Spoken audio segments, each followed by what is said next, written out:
poslednje 2 godine urađen je detaljni regulacioni plan opštine Bogatić. Uređena je studija izvodljivosti za toplifikaciju javnih ustanova na bazi termalnih voda. Urađen je plan proširenja izvorišta.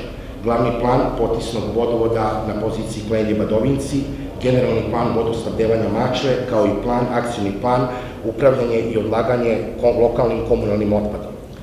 Asfaltirali smo preko 20 km lokalnih puteva u svim mesnim zajednicama. Rekonstruisana je vodovodna mreža u samom mestu Bogatiću, a urađeno je dosta na elektromreži na teritoriji cele opštine. U toku je uređenje prve zone opštine Bogatić, odnosno prve zone Bogatića, kao i parkova koji se nalaze u Bogatiću.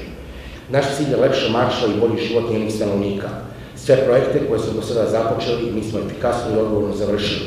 Naše je strateško opredeljenje da stvaramo povoljan ambijent za razvoj poljoprivrede i preduzetništva, jer to je jedini način da poboljšamo kvalitet života naših građana. Svi mi u lokalnoj samoupravi spremni smo i odlučni da tokom narednih godina realizujemo sve predviđene projekte i siguran sam da ćemo u tome uspeti.